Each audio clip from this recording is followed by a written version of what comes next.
Good morning friends, welcome to my YouTube channel mathematics with Avi Garg. स्वागत है students आप सभी का इस नए लेक्चर में।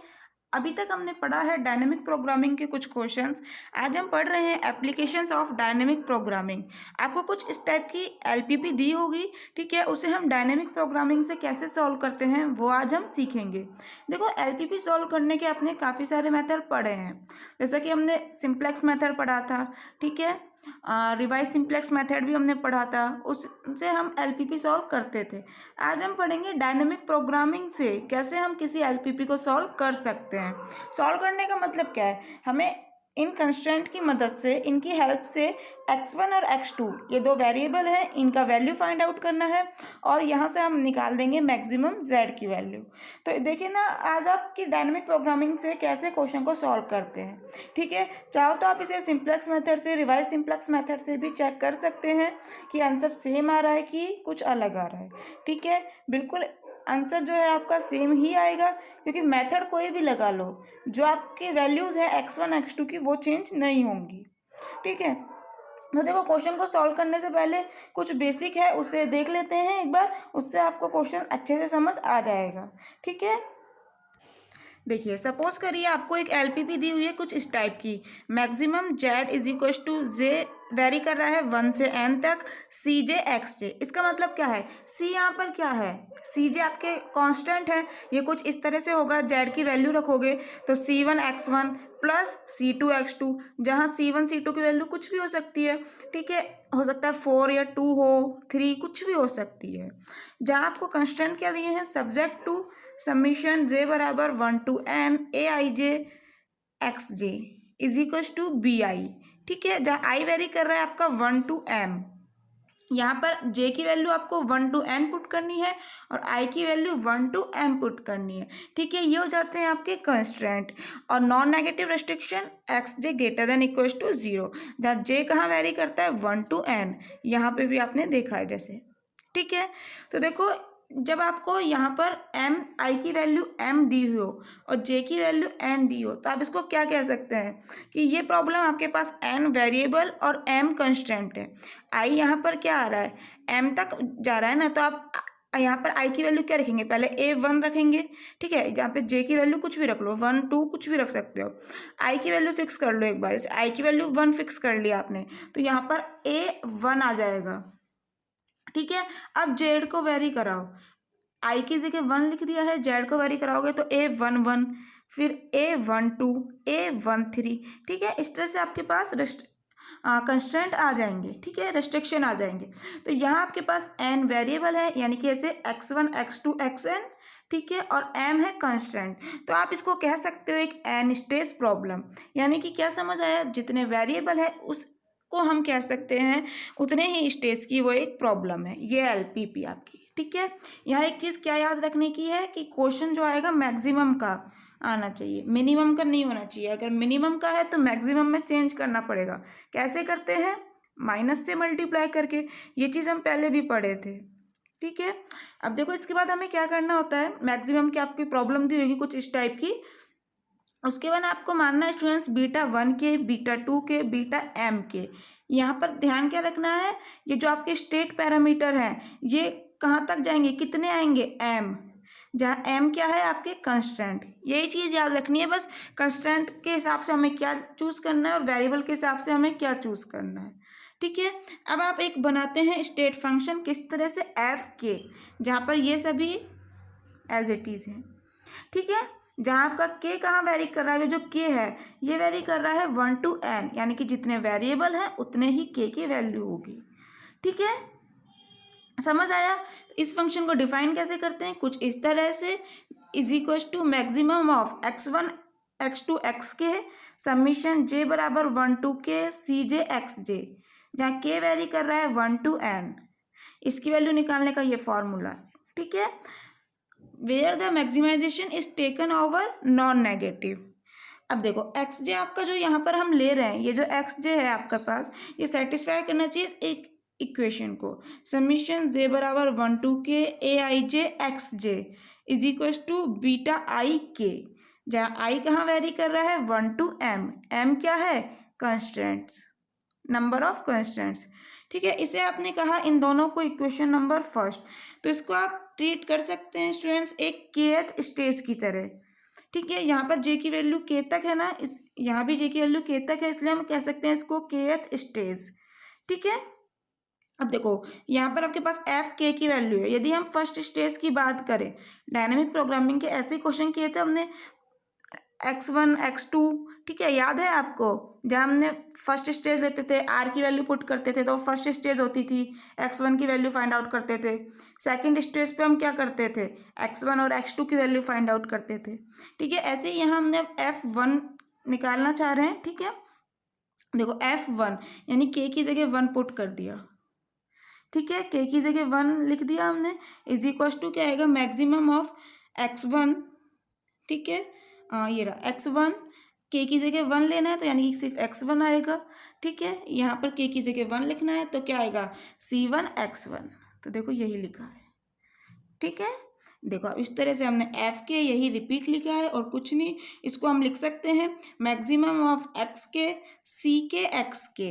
देखो के लिए हमने लिख लिया, तो अब बचे क्या, जब के वाली टर्म आ गई तो के माइनस वन वाली टर्म बची, तो के माइनस वन वाली टर्म को हमने फंक्शन के रूप में लिख दिया। ठीक है, एफ के माइनस वन, यहाँ क्या आ जाएगा, बीटा वन के माइनस ए वन के एक्स के। ये फॉर्मूला इंपॉर्टेंट है, इसी से हम सारे क्वेश्चन करेंगे। ठीक है, यहाँ पर कुछ भी नहीं करा है, ये जो बीटा वन के है इसमें से माइनस करा है ए वन के एक्स के। इसी तरह से डैश डैश चलता रहेगा, या वाली टर्म ले लेते हैं, बीटा एम के माइनस ए एम के एक्स के। जहाँ के की वैल्यू क्या लिखेंगे आप, अब 1 नहीं लिखेंगे। ठीक है, जहाँ के क्यों वेरी करेगा 2 से n तक, के की वैल्यू 1 क्यों नहीं लिखी यहाँ पर, क्योंकि देखो यहाँ पर यदि k की जगह 1 लिखोगे तो 1 माइनस 1 जीरो, f जीरो हो जाएगा, और f जीरो कुछ भी नहीं है, हमने डिफाइन ही नहीं करा। यहाँ पर f के किस तरह से डिफाइन करा कि k की वैल्यू यहाँ पर 1 होगी, यानी f1, f जीरो तो हमने डिफाइन ही नहीं करा, तो यहाँ पर f1 कब बना रहेगा, f1 यहाँ पर जब बना रहेगा जब k की वैल्यू आप 2 से स्टार्ट करें, 2 माइनस 1 1 आ जाएगा। ठीक है, 3 रखोगे तो 3 माइनस 1 2 हो जाएगा। बिल्कुल इन वैल्यूज़ के लिए ये फंक्शन डिफाइन है। समझ आया 1 क्यों नहीं लिखी। ठीक है, ये हो गया आपका एक रिकरेंस रिलेशन, के की वैल्यू इसमें फाइंड रखते जाएंगे हम और वैल्यूज़ फाइंड आउट करेंगे। ठीक है, और कुछ नहीं लिखा, यहाँ पर एक जाड स्टार निकाला है, वो क्या है, एफ एन, एन क्या है, number of variables, b1 b2 bm। At stage K vary करेगा 1 to n। यहाँ से हम एक्स के स्टार की वैल्यू फाइंड आउट करते हैं। ठीक है, देखिए जब एक्स के स्टार की वैल्यू आ जाएगी तो फिर हम क्या निकालेंगे, ये केथ स्टेज के लिए है, तो एनथ स्टेज के लिए क्या हो जाएगा, एक्स एन स्टार की वैल्यू फाइंड आउट कर लेंगे। ठीक है, अब ये एलपीपी जब इस टाइप की हो जाएगी तब आप इसे सॉल्व कर सकते हैं डायनेमिक प्रोग्रामिंग से। क्लियर, देखो थ्योरी थोड़ा सा समझने की कोशिश करो, यदि फिर भी क्वेरी है कोई भी तो अभी एग्जाम्पल करेंगे, उससे आपके क्लियर हो जाएंगे कंसेप्ट। ठीक है, देखो अब एग्जाम्पल देखते हैं। देखिए क्वेश्चन देखते हैं, आपको एक एलपीपी दी है, डायनेमिक प्रोग्रामिंग से इसे सॉल्व करना है। क्वेश्चन अच्छा है, इम्पोर्टेंट है, राजस्थान यूनिवर्सिटी में तो ये क्वेश्चन आया भी हुआ है 2010 और 17 में। ठीक है, और मत्स्य यूनिवर्सिटी की बात करें तो वहाँ 2019 में क्वेश्चन आया है आपका, अच्छा क्वेश्चन है। ठीक है, सॉल्व करते हैं। देखो maximum z is equal to दिया है 4x1 प्लस 3x2। ठीक है, कंस्टेंट दिए हैं 2x1 plus x2 less than equal to 2, minus x1 plus x2 less than equal to 1, जहाँ x1 और x2 दोनों ही ग्रेटर देन इक्व टू 0 है। अब देखो यहाँ आपको दो वेरिएबल दिए हैं, x1 और x2 दो ही कंस्टेंट है, तो आपको यहाँ पर m की वैल्यू भी दो दे दी, n की वैल्यू भी दो दे दी।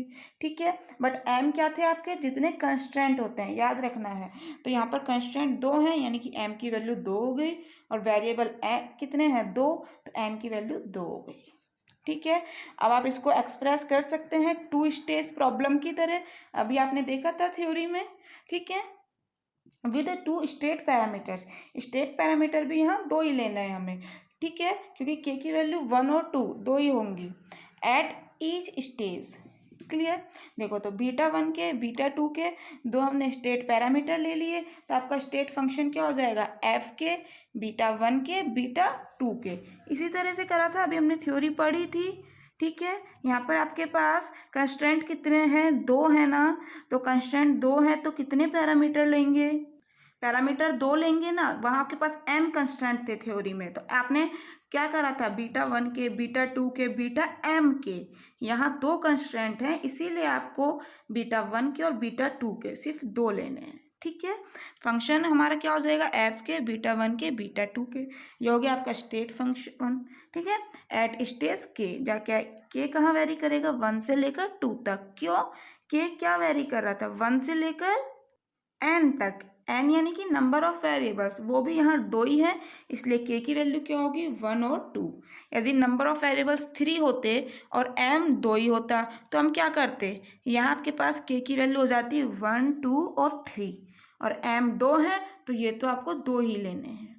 समझ आया। देखो आपके पास फॉर्मूला यूज़ करना है अब हमें टू स्टेज प्रॉब्लम के लिए। क्या हो जाएगा, F K beta one K beta two K is equals to maximum of X one X two.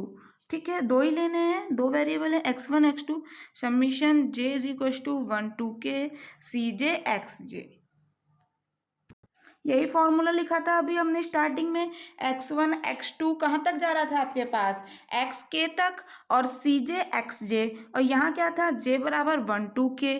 ठीक है, यहाँ आपके पास एक्स वन और एक्स टू है, तो के की वैल्यू क्या हो सकती है यहाँ पर, ज़्यादा से ज़्यादा दो, एक और दो ही लिखोगे ना, तो जे बराबर वन, और यहाँ पर क्या आ जाएगा, के की जगह जे बराबर वन और टू। ठीक है, समझ आया।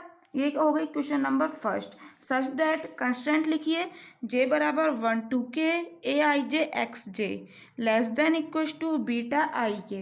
ये सब चीज़ अभी हमने देखी थी थ्योरी में, आपने लिखी होगी अपनी नोटबुक में, देखिए वहाँ।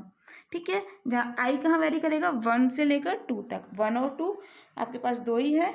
ठीक है, यहाँ पे पता है क्वेश्चन इजी बहुत है, जब आपको जितने कंस्ट्रेंट है उतने वेरिएबल दे दिए तो कुछ याद रखने की ज़रूरत ही नहीं है। आई की वैल्यू, जे की वैल्यू, के की वैल्यू सब वन और टू ही होनी है। ठीक है, देखिए X J greater than equal to zero, जहाँ जे वेरी करेगा वन और टू। ठीक है, अब देखो एलपीपी में आपको सी वन की वैल्यू फोर दी है और सी टू की वैल्यू थ्री। ये क्या होती है, ये आपके पास है मैक्सिमम जो जेड दिया है ना, उसमें जो ये कांस्टेंट है इनकी वैल्यू। ये आपका सी वन हो गया, ये सी टू हो गया। क्यों भैया, अरे यहाँ आपने क्या लिखा है, सी जे एक्स जे, तो आप इसको कैसे लिख सकते हैं, C one X one plus C two X two. तो यहाँ पर C one X one plus C two X two, तो सी वन फोर हो गया, सी टू थ्री हो गया। समझ आया, तो देखो यही लिखा है। अब आता है कॉफिशिएंट मैट्रिक्स। कॉफिशिएंट मैट्रिक्स क्या कैसे बनेगी, कॉफिशिएंट मैट्रिक्स ये रही, जो इनके जो इनके ये हैं कॉफिशिएंट उन्हें लिखना है, तो क्या आ जाएगा, two minus one one one. ठीक है, तो two minus one one one, तो ये वाली वैल्यू क्या हो गई, ए वन वन। आपको पता है मैट्रिक्स में इसी तरह से होता है, ये ए वन वन, ये ए वन टू, ये ए टू वन, ये ए टू टू। देखो यही वैल्यूज़ लिखी हैं मैंने, A two one A two two. ठीक है, और ये ए वन टू हो गया ये वाली वैल्यू। समझ आया। अब आपके पास सारी वैल्यूज आ चुकी हैं, तो रिकरेंस रिलेशन का यूज़ कीजिए। देखिए रिकरेंस रिलेशन यही था आपके पास, F K beta one K beta two के बीटा एम के, एम कंस्ट्रेंट के लिए मैक्सिमम ऑफ एक्स के सी के एक्स के प्लस एफ के माइनस वन बीटा वन के माइनस ए वन के एक्स के, कॉमा चलता रहेगा। ये हमने डायरेक्ट एम के लिए लिख रहा है, आप टू के लिए भी लिख सकते हैं। टू के लिए क्या होगा, बीटा टू के माइनस क्या आएगा बताइए, ए टू के एक्स के। देखो एम के लिए भी ऐसे ही लिखा है, बीटा एम के माइनस ए एम के एक्स के, ब्रैकेट बंद। समझ आया, ये माइनस सिर्फ इसमें से है, ठीक है ना, ये कंफ्यूज मत होना। ये जो माइनस हो रहा है ना, ये वाली टर्म, ये सिर्फ इसमें से माइनस हो रही है, इससे पहले कॉमा है, ऐसे ही यहाँ पर है। अब आपके पास यहाँ पर कांस्टेंट है कितने, दो, तो एम की वैल्यू क्या हो जाएगी, टू, यानी कि सिर्फ यहीं तक लिखना है। तो beta one K beta two के मैक्सिमम ऑफ एक्स के सी के एक्स के प्लस एफ के माइनस वन, बीटा 1k के लिए आ गई ये वाली टर्म एज इट इज़। ऐसे ही आपके लिए 2 के लिए लिखनी है। अगर 3 भी होता तो भी लिख देते। देखो कुछ भी नहीं करना, यहाँ m की वैल्यू 2 रखनी है ना, तो यहाँ पे 2 रख दो आप। 1 के लिए तो एज इट इज़ लिखा ही है आपका, यहाँ पर m की जगह 2 और पुट कर दो तो क्या आ जाएगा, beta 2k minus a2k x k। ठीक है, अब यहाँ पर आपके पास क्या करना है, यहाँ आपको बीटा 1k को मान लेना है u के, और ये बीटा 2k है इसको मान लेना है v के। हमने अपनी मर्जी से माना है। अब हम लेते हैं k की वैल्यू 1 और फिर लेंगे k की वैल्यू 2। ठीक है, k यहाँ पर आपकी स्टेज है, हमने ऐसे ही करा था, kth स्टेज के लिए कर रहे हैं तो फॉर स्टेज k बराबर 1। तो देखो यहाँ पर k की जगह 1 पुट करो, f1 यहाँ पर क्या आएगा, अब देखो यहाँ पे beta 1k is equal to U K है, के की वैल्यू 1 लिख रहे हो तो यहाँ पर 1 आएगा तो यहाँ भी 1 आएगा। ठीक है, तो यहाँ पर क्या आ जाएगा, इसकी जगह u1 और इसकी जगह क्या आ जाएगा v2, sorry v1, sorry v1, के की वैल्यू 1 ही तो पुट करिए तो यहाँ v1 आएगा, तो यहाँ पर क्या आ जाएगा आपके पास v1। ठीक है, is equal to maximum of K की जगह 1 पुट करा है x1, के की जगह 1 पुट करा है तो c1 x1। ठीक है, ये चीज़ आएगी ही नहीं क्योंकि के की जगह 1 लिखोगे तो 1 माइनस 1 जीरो हो जाएगा। और मैंने अभी आपको थ्योरी में समझाया था f0 हमने डिफाइन नहीं किया है, हमने f के डिफाइन किया है जहाँ k वेरी करेगा 1 से स्टार्ट होगा। ठीक है, तो 1 से स्टार्ट होगा तो यहाँ पर ये 1 से जब ही स्टार्ट हो सकता है जब यहाँ पर k की मिनिमम वैल्यू आप 2 लिखो। ठीक है, तो इसलिए यहाँ पर ये वाली टर्म नहीं आएगी। तो यहाँ पर c1 की वैल्यू पुट कर दो, अभी हमने निकाली थी 4, तो 4x1। अब देखो कंस्टेंट लिखने हैं हमें, कंस्टेंट कैसे लिखे हैं समझने की कोशिश करना, यहीं बच्चे कंफ्यूज हो जाते हैं, समझ नहीं पाते हैं। देखिए स्टूडेंट, कंस्टेंट लिखने के लिए हम अपने चलते हैं क्वेश्चन की ओर। देखिए जब आप k बराबर 1 के लिए कर रहे हैं तो सिर्फ ये वाली टर्म लेनी है स्टार्टिंग वाली। जब k बराबर 2 के लिए करेंगे तो देखना हम कौन सी लेते हैं। तो यहाँ पर क्या है आपके पास 2x1, तो क्या आ जाएगा constant 2x1 less than equal to, यहाँ पर क्या आ जाएगा 2 नहीं लिखना है, यहाँ भी देखना क्या आएगा, यहाँ आएगा u1 और यहाँ आएगा v1। क्या लिखोगे minus x1 less than equal to v1। समझ आया, कंस्टेंट कैसे लिखने हैं, 2x1 less than equal to u1 minus x1 less than equal to v1। सभी क्वेश्चनों में यही ट्रिक अपनानी है आपको। ठीक है स्टूडेंट्स, मैं आपको बहुत आराम से समझा रही हूँ जिससे कि समझ आए। एक क्वेश्चन समझ लेना, सारे क्वेश्चन खुद कर लोगे, और यदि इसी में मैंने जल्दी जल्दी समझा दिया तो आप और क्वेश्चन नहीं कर पाओगे। ठीक है, तो ऐसा मत करना कि 10-10 सेकंड आगे करते हुए देखो, वीडियो को पूरा देखो, चीज़ें अच्छे से क्लियर होंगी प्लीज़। ठीक है, तो देखो यही लिखा है मैंने, 2x1 less than equal to u1 minus x1 less than equal to v1। ठीक है, यहाँ से माइनस को हटा दो तो क्या आ जाएगा x1, माइनस को कैसे हटाओगे, माइनस से मल्टीप्लाई करके, तो क्या हो जाएगा माइनस माइनस प्लस और यहाँ माइनस आ जाएगा। ठीक है, बात आती है इनइक्वलिटी की, तो आपको पता है माइनस से मल्टीप्लाई करने पर ये चेंज हो जाती है, लेस देन है तो ग्रेटर देन हो जाएगी, तो यही करा है हमने। ठीक है, और नॉन नेगेटिव रिस्ट्रिक्शन आपके पास है ही, x1 greater than equal to 0। ठीक है, समझ आया कंस्टेंट कैसे लिखे हैं, हर क्वेश्चन में ऐसे ही लिखने हैं। तो आपके पास यहाँ पर क्या वैल्यू आ जाएगी, f1 u1 v1 is equal to maximum of x1 for x1 such that, maximum लेना है आपको। तो देखिए यहाँ पर आपको दिया क्या है कि x1 greater than equal to minus वी1 और x1 greater than equal to 0। तो हम कह देते हैं यहाँ पर कि x1 इन दोनों से बड़ा है, यहाँ पर यही चीज़ समझ आ रही है, तो हम ले लेते हैं इन दोनों का मैक्सिमम। तो मैक्सिमम ऑफ 0 माइनस वी1, इसका जो भी मैक्सिमम आएगा इन दोनों में से उससे तो बड़ा है x1 और छोटा किससे है, यहाँ पर देखो 2x1 less than equal to u1 दिया है, तो x1 क्या आ जाएगा less than equal to u1 by 2। ठीक है, 2 को डिवाइड में भेज दो, तो छोटा किससे है x1 u1 बाय 2 से, तो यही लिखा है x1 less than equal to u1 by 2। ठीक है, अब देखो f1 u1 v1 is equal to क्या आ जाएगा, यहाँ पर मुझे एक बात बताओ, यहाँ क्या करना है, हमें मैक्सिमम वैल्यू निकालनी है फॉर x1 की, तो कि x1 की ऐसी कौन सी वैल्यू रखें कि जिससे कि ये मैक्सिमम आ जाए।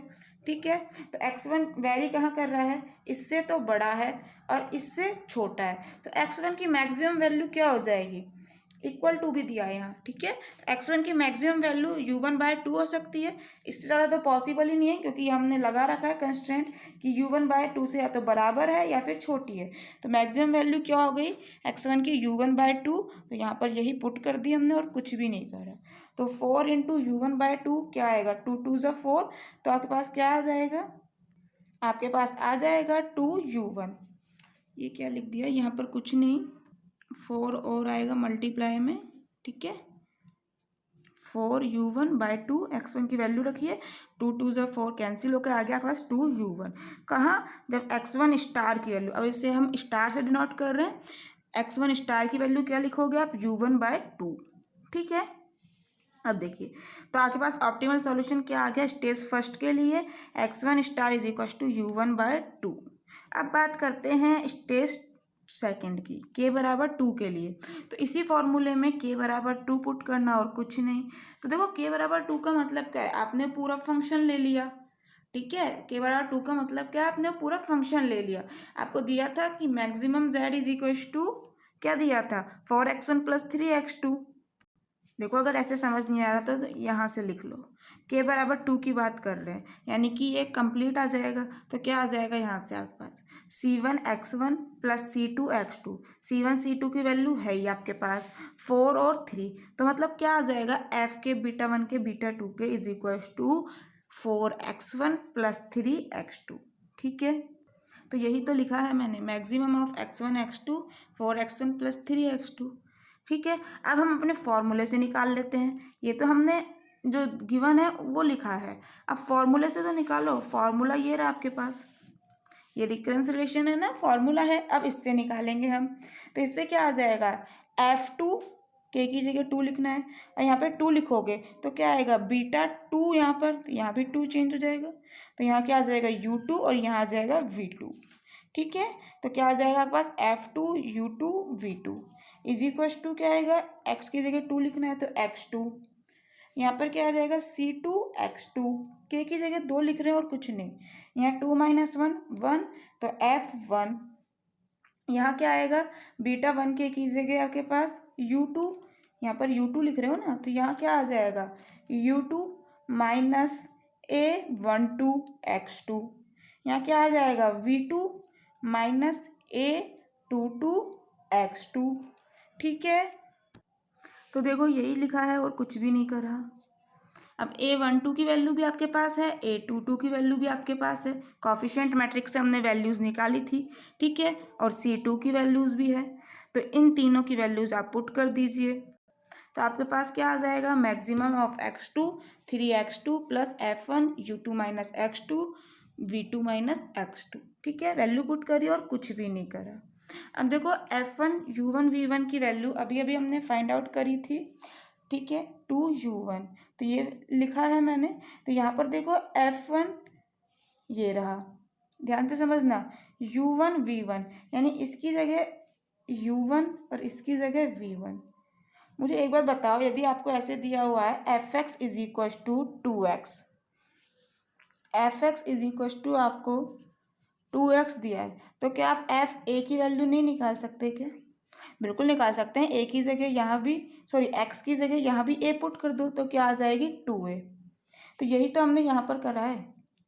f1 u1 v1 की वैल्यू पता है 2u1, यानी कि ये पहला वाला वेरिएबल आता है, तो क्या इसकी वैल्यू नहीं निकाल सकते क्या, क्या आ जाएगी 2 पहले वाला वेरिएबल, अच्छा, यानी कि u2 - x2। तो यही तो हमने करा है यहाँ पर 2u2 - x2, इसकी वैल्यू, समझ आया। और ये आपका एज इट इज क्लियर। अब क्या आ गया आपके पास, ये 3x2 है, ये -2x2, तो क्या बचा 1x2, ये लिख दिया, और ये 2u2 एज इट इज। ये हो गई आपकी इक्वेशन नंबर 4। इसके अब हम कंस्टेंट लिखते हैं, x2 तो यहाँ ग्रेटर देन इक्वल टू 0 है ही, नॉन नेगेटिव रिस्ट्रिक्शन, ठीक है। इसके कंस्टेंट कैसे लिखेंगे, वही जैसे हमने उसके लिखे थे। अपने क्वेश्चन की ओर चलते हैं। देखो वहाँ आपके पास फर्स्ट स्टेज थी, यानी कि आपने ये दोनों ले लिए थे स्टार्टिंग की, यहाँ आपके पास 2 स्टेज हैं, यानी कि एक कंप्लीट ले लेंगे, तो क्या आ जाएगा 2x1 + x2 less than equal to u2, वहाँ u1 v1, यहाँ पर u2 v2, -x1 + x2 less than equal to क्या आ जाएगा v2, देखिए यही लिखे हैं। ठीक है, यहाँ से x1 की वैल्यू निकालो, x2 को इधर भेजोगे तो क्या हो जाएगा, u2 माइनस x2 और डिवाइड में 2। ठीक है, ये आ गई x1 आपका, कि x1 लेस देन है इस वाले टर्म से, लेस देन इक्वल्स टू। अब यहाँ से वैल्यू निकालनी है, पहले तो माइनस से मल्टीप्लाई कर दिया तो क्या आ जाएगा, x1 minus x2 greater than equals to minus v2। ठीक है, अब x1 की वैल्यू निकालनी है तो इसको इस साइड भेज दिया, x1 greater than equals to minus v2 plus x2। ठीक है, तो x1 greater than equals to किससे आ गया, माइनस कॉमन ले लिया बाहर, v2 माइनस x2, यानी इस वाले टर्म से x1 बड़ा है और इस वाली टर्म से x1 छोटा है। ठीक है, और x1 greater than equals to 0 तो आपका है ही, नॉन नेगेटिव रिस्ट्रिक्शन। अब देखो x1 आपके पास इससे भी बड़ा है और x1 0 से भी बड़ा है, तो इन दोनों का हम मैक्सिमम ले लेते हैं। तो क्या आ गया, मैक्सिमम ऑफ 0 कॉमा ये वाली term minus bracket v2 minus x2, इससे तो बड़ा है x1, इनमें से जो भी मैक्सिमम होगा उससे तो बड़ा है x1 और छोटा किससे है, इस वाली टर्म से, तो ये लिख लिया एज इट इज। ठीक है, सॉल्व करो, maximum of 0 comma minus v2 minus x2 as it is less than, देखो यहाँ पर क्या कह रहे हैं कि जो x1 है इससे बड़ा है इससे छोटा है, तो अगर ये हम, यानी कि ये वाली टर्म इससे छोटी, ये वाली टर्म इससे बड़ी है, यहाँ पर आप x1 को छुपा लो, ऐसा करो, तो यहाँ पर इन दोनों के बीच क्या रिलेशन आ गया, ये लेस देन इक्वल टू का, तो बस यही करा और कुछ भी नहीं करा, ऐसे समझो, सीधा सा है। ठीक है, ये वाली टर्म लिखी, लेस देन इक्वल टू लगाया, ये वाली टर्म लिखी, x1 को थोड़ी देर के लिए भूल जाओ। ठीक है, अब देखो यहाँ पर क्या आएगा, यहाँ पर ये क्या कह रहा है कि इनके मैक्सिमम, इन दोनों का मैक्सिमम लेना है ना, तो हम कह रहे हैं यदि इन दोनों का मैक्सिमम 0 आ जाए या फिर इन दोनों का मैक्सिमम ये वाली टर्म आएगी, कोई भी एक टर्म आनी है मैक्सिमम, तो हम पहले लेके चल रहे हैं कि इनकी जो मैक्सिमम टर्म है ना वो 0 आनी है, तो यहाँ पर क्या हो जाएगा, इसकी वैल्यू 0, तो 0 greater than equal to u2 minus x2 by 2। ठीक है, हमने कंडीशन लिया इफ़ यदि ऐसा हो जाए तो, और सेकंड कंडीशन में क्या ले लिया, ये वाली टर्म ले ली कि minus v2 minus x2 less than equals to ये वाली टर्म आपकी एज इट इज। ठीक है, तो इन दोनों को आप सॉल्व करा और कुछ भी नहीं, तो देखो इसको सॉल्व करोगे, इस दो को यहाँ पर क्रॉस मल्टीप्लाई करोगे तो 0 ही हो जाएगा, तो क्या आ जाएगा आपके पास, x2 को इधर भेज देना, माइनस या प्लस हो जाएगा, यानी कि x2 greater than less than equals to u2, x2 को इधर भेजोगे ना, x2 ये लेस देन इक्वल्स टू और ये आपका u2 एज इट इज। अब इसको सॉल्व करते हैं, क्या आएगा, देखो यहाँ पे आपके पास क्या दिया हुआ है, minus bracket v2 minus x2 की टर्म एक साइड लिख ली और v2 u2 की टर्म एक साइड लिख ली। ठीक है, और कुछ भी नहीं करा, तो आपके पास देखो माइनस माइनस प्लस हो गया, तो x2 और इस वाली टर्म को इधर भेज दी तो क्या हो जाएगा, प्लस x2 बाई 2। ठीक है, less than equal to u2 by 2 और ये माइनस v2 इधर आएगा तो प्लस का हो जाएगा, यही लिखा है प्लस v2 और u2 बाई 2, ये वाली टर्म आपकी एज इट इज। ठीक है, u2 by 2 as it is आ गया। अब देखिए सॉल्व करो, ये क्या आ जाएगा, 2 1 ज़ा 2, एलसीएम लेना और कुछ भी नहीं करा, तो 2 यहाँ जाएगा, 2 और 1 3, तो 3 बाई 2 x2। ठीक है, ऐसे इसको सॉल्व करा है, 2 एलसीएम लिया, u2 प्लस 2 v2। ठीक है, x2 की वैल्यू क्या आ गई, लेस देन इक्वल टू, ये 2 से तो 2 कैंसिल हो गया, 3 को डिवाइड में भेज दिया, तो u2 प्लस 2v2 बाय 3। ठीक है, x2 की वैल्यू u2 से कम है और x2 की वैल्यू इस वाली टर्म से भी कम है, यानी कि x2 की वैल्यू आपके पास क्या ले लेंगे हम, मिनिमम ऑफ x2 क्या हो जाएगा, less than equal to, x2 इससे भी कम है, x2 इससे भी कम है, तो इन दोनों का मिनिमम ले लेते हैं, तो minimum of u2 comma u2 plus 2v2 by 3। ठीक है, और x2 greater than equal to 0 है, ये तो आप लोग जानते ही हैं, नॉन नेगेटिव रिस्ट्रिक्शन, तो यही लिख लिया कि x2 ग्रेटर देन 0 है। अरे इससे कंफ्यूज मत हो ना, ऐसे ही तो लिखते हो ना, x2 greater than equal to 0, तो ये वाला साइड देखो, ये मुंह इसकी तरफ ही है, ऐसे समझ लो, ये इसकी तरफ ही है, 0 से बड़ा ही तो बता रहा है ये, और छोटा किससे है, इनके मिनिमम से, क्योंकि यहाँ हमने ऐसा निकाला है।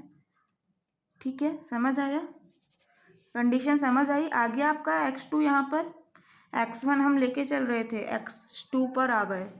समझने की कोशिश करो, ठीक है। अब इसके बाद क्या करना है, इसके बाद आप अपने दोबारा क्वेश्चन पर आ जाओ। वहाँ पर देखो देखो वहाँ अभी आपने क्या करा, ये वाली टर्म एज इट इज़ ली है, ये वाली 2x1 प्लस x2 यही था आपके क्वेश्चन में, और ये वाली टर्म भी थी क्वेश्चन में।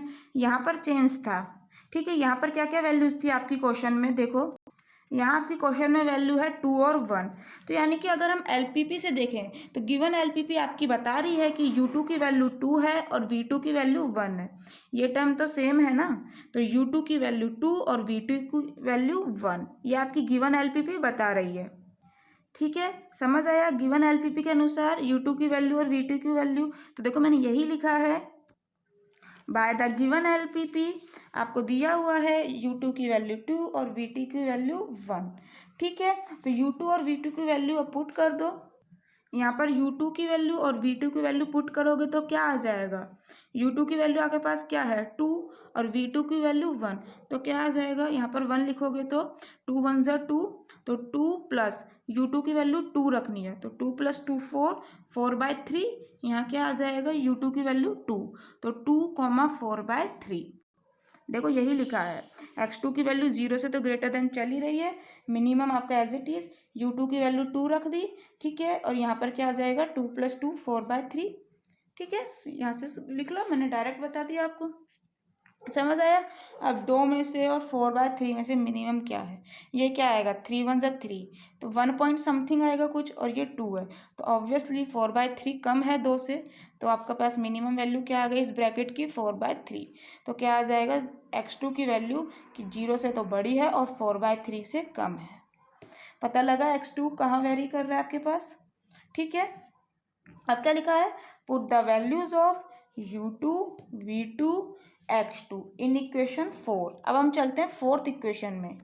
देखिए फोर्थ इक्वेशन आपकी ये वाली है, यहाँ से हम वैल्यू निकालेंगे f2 u2 v2 की। u2 की वैल्यू हमें पता है 2, v2 की वैल्यू 1, x2 की वैल्यू, यहाँ आपको क्या करना है मैक्सिमम निकालना है। तो x2 की अभी अभी हमने निकाली है रेंज, 0 से बड़ा है और 4/3 से छोटा है, तो मैक्सिमम क्या रखोगे x2 की वैल्यू क्या हो सकती है मैक्सिमम 4/3। हमने कहा ना 4/3 से कम है या फिर बराबर है, तो x2 की वैल्यू क्या आ जाएगी मैक्सिमम 4/3। तो यहाँ पर वैल्यू रख देंगे x2 की 4/3 और u2 की वैल्यू 2, तो आपके पास आ जाएगा f2 2, 1, ठीक है। u2 और v2 की वैल्यू रखिए, तो देखिए f2 u2 v2 is equal to क्या आ जाएगा f u2 की वैल्यू 2 v2 की वैल्यू 1 इज इक्वल टू क्या था आपके पास 2 u2 प्लस x2, ठीक है यही था। तो 2 u2 की वैल्यू 2 पुट कर दी, प्लस क्या था x2 की मैक्सिमम वैल्यू 4/3 है, ठीक है। सॉल्व करो और कुछ नहीं, 2 2 ज़ा 4 और 4 को यहाँ 3 से मल्टीप्लाई कर रहा था, 4 3 ज़ा 12, 12 + 4 16/3, ठीक है। कहाँ पर ये वैल्यू कहाँ पर आई है, x2 की जो वैल्यू 4/3 लिखी है, तो x2 star is equal to क्या आ गया 4/3, ठीक है। f21 इज इक्वल टू आपके पास आ चुका है 16/3, कहाँ 4/3 पर, जब x2 स्टार की वैल्यू क्या है 4/3, ठीक है। अब हम क्या कर रहे हैं x2 is equal to x2 star ले रहे हैं, तो आपके पास क्या चेंज आएगा, आपके पास इक्वेशन थी, देखो इससे कंफ्यूज मत होना स्टार से, पहले मैं बता दूं आपको, यहाँ x2 की वैल्यू तो हमने निकाली ना 4/3 मैक्सिमम, तो हमने सिर्फ इसको कुछ नहीं स्टार से डिनोट कर दिया, आप मत करिए, यहाँ सिर्फ x2 लिख लीजिए, तो यहाँ पर इसकी ज़रूरत नहीं पड़ेगी कि x2 is equal to x2 star लिखने की। यहाँ नॉर्मल सी चीज़ है, हमने सिर्फ स्टार से डिनोट करा और कुछ नहीं, क्योंकि वहाँ x1 स्टार लिया था इसलिए यहाँ भी स्टार ले लिया, और कोई मतलब नहीं है। यहाँ x2 की वैल्यू ही तो है 4/3, ठीक है। तो देखो यहाँ पर आपके पास क्या आ गया, देखो आपको दिया हुआ था कि 2x1 plus x2 less than equal to u2 की वैल्यू हम ले चुके हैं 2, लेस देन इक्वल टू यहाँ हम सिर्फ ले रहे हैं इक्वल वाला साइन अभी, ठीक है। तो क्या आ जाएगा 2x1 plus x2 equal to u2 यानी कि 2, ठीक है। तो देखो अभी पुट नहीं करिए, वैल्यू पुट कर देंगे, आपके पास क्या आ गया 2x1 plus x2 is equal to u2, ठीक है। और जहाँ आपके पास जो फर्स्ट वाला था कि फर्स्ट स्टेज थी, वहाँ आपने क्या कंस्टेंट लिया था, वहाँ आपने लिया था 2x1 less than equal to u1, यहाँ भी हम इक्वल वाला साइन ले रहे हैं, तो क्या आ जाएगा 2x1 इक्वल टू u1, तो देखो यही लिखा है 2x1 इक्वल टू u1। ठीक है, इन दोनों का यूज़ करके अब देखो हम क्या करते हैं। 2x1 की वैल्यू क्या है u1, तो u1 की वैल्यू यहाँ पुट कर दी, तो क्या आ जाएगा u1 प्लस x2 की जगह x2 स्टार लिख सकते हैं, x2 star is equal to आपके पास क्या आ जाएगा u2। ठीक है, तो u1 is equal to u2 minus x2 star. ठीक है, u2 की वैल्यू पुट कर दी हमने 2, हमने निकाली थी ना अभी, u2 की वैल्यू 2, v2 की वैल्यू 1। ठीक है, तो u2 की वैल्यू पुट कर दी 2 और x2 स्टार की वैल्यू 4/3। तो यहाँ से u1 की वैल्यू क्या हुई आपके पास 2/3। ठीक है, u1 की वैल्यू आ चुकी है 2/3। यहाँ से आपके पास x1 स्टार क्या था आपके पास, देखिए x1 स्टार था आपके पास u1/2। ठीक है, तो अब यहाँ पर u1 की वैल्यू निकाल चुके हैं, तो x1 star is equal to नहीं निकल जाएगा, u1 की वैल्यू पुट कर देंगे। तो देखो यही लिखा है कि x1 star is equal to u1/2, u1 की वैल्यू पुट कर दी, आपके पास 2/3 आई है, तो 2 से 2 cancel, x1 star is equal to क्या आ गया 1/3। ठीक है, तो आपके पास यहाँ से x1 की वैल्यू आ जाती है 1/3 और x2 की वैल्यू 4/3। समझ आया, जो x1 स्टार है ना वही x1 है और जो ये x2 स्टार है वही x2 है। हमें यही तो करना था ना एलपीपी में, x1 x2 की वैल्यू फाइंड आउट करके मैक्सिमम जेड निकालना था। तो इस तरह से वैल्यू हम फाइंड करते हैं। हमने फाइंड कर ली x1 की 1/3, ठीक है, और x2 की वैल्यू 4/3। यहाँ पर याद क्या रखना है कि यहाँ पर हमने सिर्फ इक्वल वाला साइन लेना है, लेस देन वाला मत ले लेना, एग्जाम में प्रॉब्लम हो जाएगी, वैल्यू फाइंड आउट नहीं कर पाओगे, कंफ्यूज हो जाओगे फालतू में। सिर्फ हमें इक्वल वाला साइन लेकर सॉल्व करना है। ठीक है, x1 x2 की वैल्यू आ गई, तो आपके पास मैक्सिमम जेड क्या आ जाएगा, maximum Z is equal to, question में क्या था आपके पास 4x1 प्लस 3x2। x1 की वैल्यू पुट कर दो 1/3, तो क्या आ जाएगा 1/3 प्लस 3, x2 की वैल्यू पुट कर दो 4/3। ठीक है, आपके पास क्या आ गया यहाँ से 4/3 प्लस 3 4 12/3, तो 12 और 4 16, तो 16/3 ये हो गया आपका आंसर। मैक्सिमम जेड की वैल्यू आ चुकी है 16/3। समझ आया। देखो आज हमने सीखा है कि एलपीपी को डायनेमिक प्रोग्रामिंग से कैसे सॉल्व कर सकते हैं। ये हमारे लिए एक नई चीज़ है, हमने आज तक नहीं पढ़ी। अभी तक हम सिंप्लेक्स मेथड से ही पढ़ते आ रहे थे कि कैसे सिंप्लेक्स मेथड से एलपीपी को सॉल्व कर सकते हैं, या फिर आपने ग्राफिकल मेथड पढ़ा है, बट आज हमने सीखा डायनेमिक प्रोग्रामिंग से भी सॉल्व कर सकते हैं एलपीपी को। ठीक है, सो थैंक यू स्टूडेंट्स, मिलते हैं नेक्स्ट लेक्चर में कुछ और अच्छे क्वेश्चंस के साथ। यदि आपकी कोई भी क्वेरी है, कोई भी प्रॉब्लम, कुछ भी दिक्कत आ रही है, कमेंट बॉक्स में पूछ सकते हो। ठीक है, एंड बस ठीक है, मिलते हैं नेक्स्ट लेक्चर में, तब तक के लिए बाय बाय।